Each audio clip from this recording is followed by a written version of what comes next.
నమస్తే. Welcome to citizens pulse. నేను మీ ఉదయ్.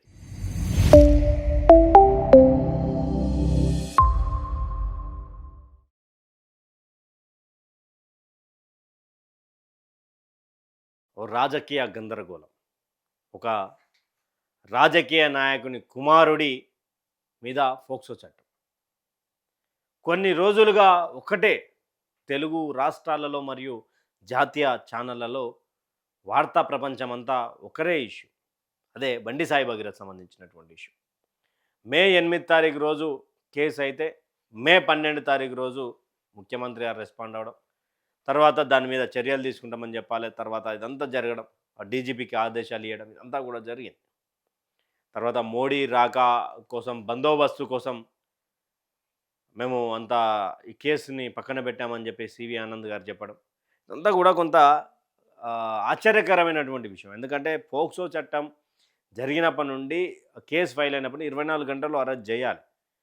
అలాంటి పరిస్థితి మరి ఈరోజు తీసుకురాలి. కానీ ఇక్కడ సీరియస్ యాక్షన్, బండి సాయి భగీరథ్ మీద సీరియస్ యాక్షన్. గతంలో ఆయన పోలీస్ స్టేషన్లో కేసు పెట్టినప్పుడు 7 సంవత్సరాల కంటే తక్కువగా ఉండేటువంటి సెక్షన్లు పెట్టారు అంటూ కూడా బాధితురాల తరపున ఉన్నటువంటి తల్లిదండ్రులు బలంగా చెప్పారు. ఇదంతా కొంతమంది కనుసన్నల్లో నడుస్తూ ఉన్నది.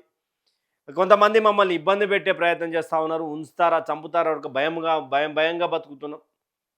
మరి ఏం చేయాలి, ఏంది పరిస్థితి అనే కోణంలో కూడా బాధితురాళ్ళు అంతా కూడా తల్లి బయటికి లెటర్ రాసి పెట్టడం, అంతా కూడా మైనరా మేజరా ఒక పెద్ద డ్రామాని క్రియేట్ చేసింది ఈ యొక్క కేసు.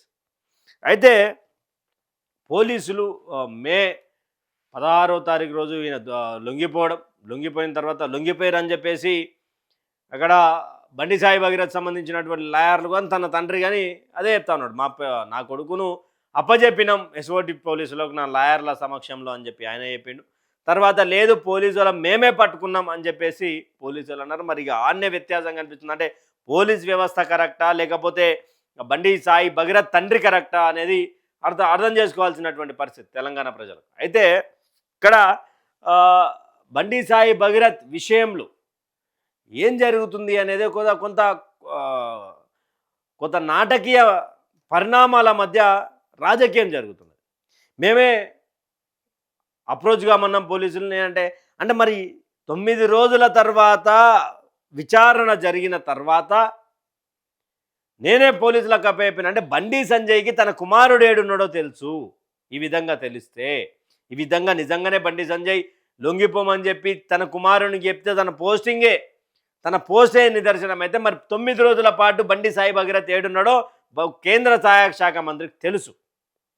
తర్వాత పోలీస్ వ్యవస్థనంతా బదనాం చేసే ప్రయత్నం చేశారు అనుకోవచ్చు. పోలీస్ వ్యవస్థ మొత్తం మరి పట్టుకునే ప్రయత్నం చేసిందా లేకపోతే హడావిడి చేసిందా అన్నది కూడా మరి దీని మీద ఆలోచించాలి.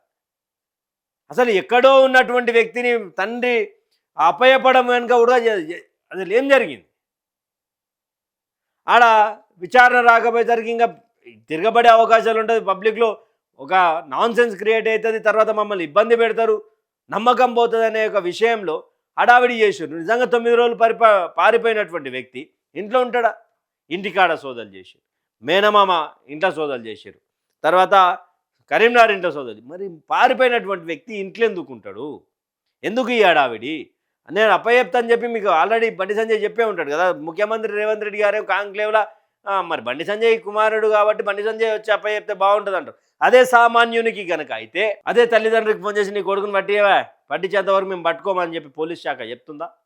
లేకపోతే వాడి ఇంటికి పోయి బర్ర వాడి ఏడున గుంజుకొచ్చి లోపలేస్తురా? ఈ రోజులలో కూడా ఈమెయిల్ చేసినటువంటి భగీరథ్ ఐపీ అడ్రస్ పట్టుకొని అరెస్ట్ చేసే టెక్నాలజీ ఉంది. అడవులలో ఫోన్లు లేకుండా తమ బతుకులు తాము బతుకుతున్నటువంటి నక్సలైట్లను బయటకు తీసుకొచ్చి ఏరివేసి కాల్చి చంపినటువంటి చరిత్ర కదా. మరి బండి సాయి భగీరథ్ విషయంలో అసలు ఎందుకు స్పీడ్ యాక్షన్ జరగలే? తర్వాత బండి సాయి భగీరథ్ని అప్పచెప్పినటువంటి తన తండ్రి మరి పోలీస్ వ్యవస్థనంతా మోసం చేసిండా? అంటే బిడ్డను దాపెట్టి అంటే పోలీస్ వ్యవస్థ లేకపోతే ప్రభుత్వం బండి సంజయ్కి ఏమైనా సపోర్ట్ చేసిందా? ఎన్నో ప్రశ్నలు. తర్వాత కోర్టుకు పోయిరు, అరెస్ట్ అయ్యిండు, విచారణ ఎదుర్కొన్నాడు. తర్వాత ఇంతకుముందు ఇది 7 సంవత్సరాల కంటే తక్కువ జైలు శిక్ష పడుతుందని చెప్పేసి మాట్లాడినటువంటి సెక్షన్లు పెట్టారని ఒక నిందితులు కావచ్చు, ప్రజా సంఘాలు కావచ్చు, ప్రతిపక్ష పార్టీలు కావచ్చు, ప్రతి ఒక్కరు కూడా దీని మీద బలంగా మాట్లాడారు. అలాంటి సందర్భంకి వచ్చేసరికి అదే బండి సాయి భగీరథ్ మీద 64 బిఎన్ఎస్ కింద అంటే 10 సంవత్సరాల పై చిలుకు జైలు శిక్ష పడే విధంగా 64 బిఎన్ఎస్ భారతీయ న్యాయ దీనికి సంబంధించినటువంటి బిఎన్ఎస్ చట్టం చేశారు. 5/1 రెడ్ విత్ 6 పెట్టిరు. అంటే ఇప్పుడు ఉచ్చు అనేది బిగుచుకుంటూ పోతా ఉన్నది. మరి దీని వెనుక నిజానికి బాధితురాలకు న్యాయం చేయలేరు ఇంకా అనే కోణం కూడా కొంతమంది మాట్లాడుతున్నారు. తెలంగాణ శ్యామ్ లాంటి వాళ్ళు కావచ్చు, కొంత అంటే బీజేపీకి సంబంధించినటువంటి బడా నాయకుని కుమార్ కాబట్టి ఈరోజు న్యాయం జరుగుతుందా, న్యాయం దొరుకుతుందా అనే కోణంలో కూడా మాట్లాడుతూ ఉన్నారు. ఇక బండి సాయి భగీరథ్ లోపలికి పోయిన తర్వాత ఇక పేపర్లలో పెద్ద పెద్ద వాళ్ళ ఆర్టికల్ వచ్చినాయి. అంటే బండి సాయి భగీరథ్ ఈ బ్యారల్లో ఉన్నాడు, బండి సాయి భగీరథ్ ఈయన తింటుండు, బండి సాయి భగీరథ్ ఏంటండి అసలు ఏం చెప్పదలుచుకున్నారు ప్రజలకు మీరు? బండి సాయి భగీరథ్ ఏం చేస్తున్నాడు? ఒక ఫోక్సో కేసులో చేయరాని తప్పులన్నీ కూడా చేశారు. పారిపోవడం, తెలిసినా కూడా తల్లిదండ్రి చెప్పకపోవడం, పోలీసు వాళ్ళు పట్టుకునే ప్లాన్ చేయడం, 5 బృందాలను ఏర్పాటు చేయడం, సిట్టు వేయడం. అంటే ఈ గ్యాప్ సిట్ ఎందుకు వేసారండి? దీంట్లో సిట్ ఎందుకు వేసారు? ఏదన్నా తెలియని చోట ఏదైనా తెలియని జరిగితే సిట్ వేసి అక్కడ ఎంక్వైరీ చేసి చేస్తారు. ఇక్కడ బాధితురాలు స్టేట్మెంట్ రికార్డ్ చేసిరు కదా, బాధితురాలకు సంబంధించినటువంటి బాధితురాలు డైరెక్ట్గా మీ ముందు ఉంది కదా, సిట్ ఎందుకు అనేది కూడా కొంతమంది ప్రశ్న. ఆ తర్వాత ఇక బండి సాయి భగీరథ్ని అరెస్ట్ చేసిరు, జైలుకి హాజరుపరిచిన తర్వాత ఇక నెక్స్ట్ స్టెప్ స్టార్ట్ చేశారు. జస్టిస్ మాధవి గారి మీద తప్పుడు ప్రచారం చేసినటువంటి వారిని తీసుకుపోయి లోపలేశారు, దామోదర్ అనేటువంటి.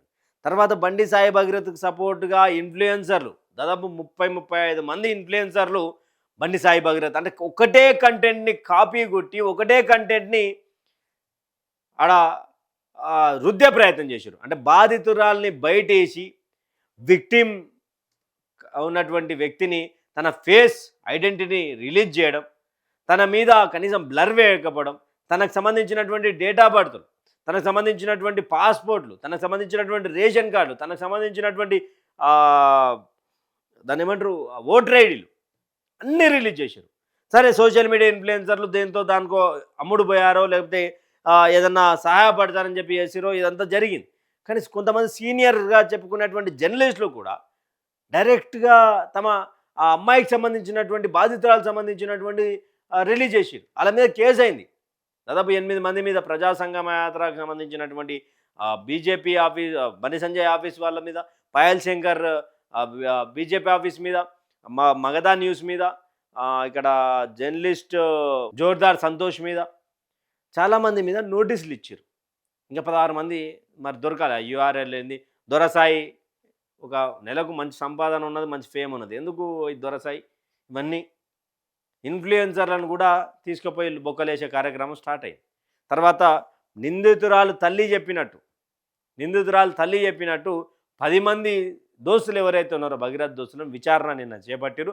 మరి ఇప్పుడు ఎగ్జాంపుల్ భగీరథ్ కంటే లాయర్లు కోర్టులో ఏమేమి చెప్పాలి అనేది కొంత జరుగుతుంది, అంటే ట్రైనింగ్ జరుగుతుంది. మరి ఏది అడిగినా గిది చెప్పు మేము చూసుకుంటామనే కొన్ని ఉంటుంది. కానీ భగీరథ్ మిత్రులను దోస్తులను విచారణ చేస్తారని ఎవరు ఎక్స్పెక్ట్ చేయ ఉండొచ్చు నాకు తెలిసి. ఆ దోస్తులను విచారణ చేస్తే వాళ్ళు ఉన్నది ఏమన్నా ఏం చెప్పారు, అసలు ఆ స్టేట్మెంట్ ఏం రికార్డ్ చేశారు, ఇదంతా కూడా కొంచెం గందరగోళమైనటువంటి పరిస్థితి. కానీ ఇక్కడ రేవంత్ బండి సంజయ్ చీకటి దోస్తా అని అంటూ బీఆర్ఎస్ వాళ్ళు మాట్లాడుతూ ఉన్నారు. వాళ్ళు చేసినటువంటి జాబ్ ఏమని చెప్పేసి కొంతమంది ప్రజా సంఘాలు మాట్లాడుతున్నారు. మరి విచారణలు ఏం తేలనుంది? మరి ఈ యొక్క భగీరథ్కి సంబంధించినటువంటి విషయంలో మరో కొంతమంది మైనర్ బాలికలు ఉన్నారంటూ కూడా ఆ బాధితురాల తరపు లాయర్ పప్పు నాగేశ్వరరావు గారు జస్టిస్ మాధవి గారి ముందు మాట్లాడింది. ఈ అమ్మాయికి న్యాయం జరిగితే, ఈ అమ్మాయి విషయంలో జరుగుతున్నటువంటి సోషల్ మీడియా ఏదైతే ఐడెంటిటీని రిలీజ్ చేస్తూ అమ్మాయిని ఇబ్బంది పెట్టే ప్రయత్నం చేసిర్రో వాళ్ళందరి మీద యాక్షన్ తీసుకోవాలని ఆ రోజు జస్టిస్ మాధవి గారి మీద చెప్పడం, జస్టిస్ మాధవి గారి మీద రాసినటువంటి తప్పుడు వార్త సర్క్యులేట్ చేసినటువంటి వారిని తీసుకుపోయి లోపడేయడం, అంటే ఇంకెంతమంది బాధితులు ఉన్నారు అనేది కూడా కోణం ఉన్నది. మరి బండి సంజయ్ కుమారునికి, బండి సాయి భగీరథ్కి జైలా, బెయిలా, ఎన్ని సంవత్సరాల శిక్ష పడే అవకాశం ఉందో వేచి చూడాల్సినటువంటి పరిస్థితి. మరి కానీ పోలీస్ శాఖ అయితే ఇప్పుడు ప్రస్తుతానికైతే సీరియస్గా ఉంది ఈ విచారణని, అదని ఇదని. మరి ఏం జరగబోతుందనేది కూడా వేచి చూడాల్సినటువంటి పరిస్థితి. మరి చూస్తూనే ఉండండి citizen pulse. Thank you for watching.